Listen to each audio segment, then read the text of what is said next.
بتلبس جلابية بلدي رجالي تمنها 50,000 جنيه والعمة على راسها، وبتقعد وسط المعلمين وكلمتها مسموعة وبيتعمل لها 1000 حساب.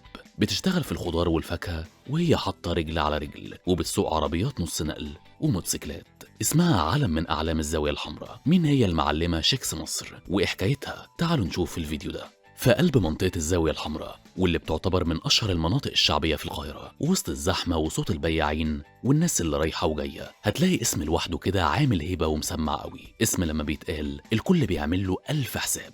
المعلمة شيكس، واللي اسمها الأصلي شيماء الخولي، أو زي ما بتحب تلقب نفسها بشيكس مصر. الحكاية مش مجرد ست بتبيع خضار وفاكهة، دي قصة واحدة قدرت تكسر كل القوالب وتبقى علم من أعلام الزاوية الحمراء. من وهي صغيرة شيكس كانت شايفة أبوها وهو شغال في السوق، بتتعلم منه الشغلانة حتة حتة، لحد ما في يوم بقت هي اللي شايلة الليلة لوحدها بعد ما ورثت الشغلانة أبا عن جد. بس شيكس ما كانتش عادية. من أول يوم قررت تمشي بطريقتها الخاصة. لبسها لوحده حكاية، جلابية بلد رجالي وعم على راسها وجزمة تقيلة بتاعت معلمين، ستايل يخليك تحس انك قدام معلم كبير مش مجرد ست في السوق.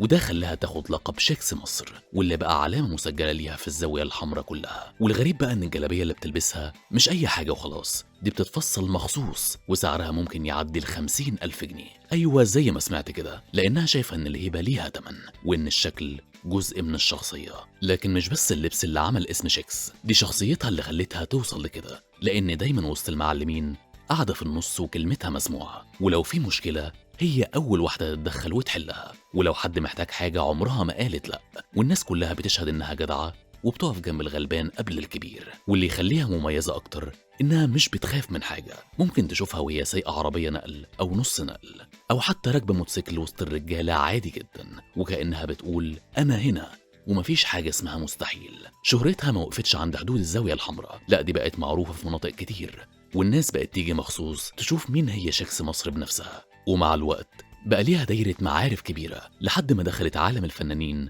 وبقى ليها أصحاب من الوسط الفني زي الفنان مجدي فكري، واللي ظهرت معاه قبل كده في صور. وده خلى ناس كتير تتكلم إنها ممكن تدخل التمثيل قريب أو تظهر في مشاهد في مسلسلات أو أفلام. والحقيقة إن ده مش بعيد، لأن شخصيتها أصلا فيها كاريزما تخليها واقفة قدام الكاميرا من غير أي مجهود. حضورها قوي وكلامها بسيط وطبيعي، وده اللي بيخلي الناس تحبها وتحس إنها واحدة منهم. المعلمة شيماء الخولي مش بس ست شاطرة في شغلها، واللي هي تجارة الخضار والفاكهة، دي نموذج لواحدة قدرت تثبت إن النجاح ملهوش شكل واحد، وإن الست تقدر تبقى قوية وجدعة وصاحبة كلمة في مجتمع كله تحديات.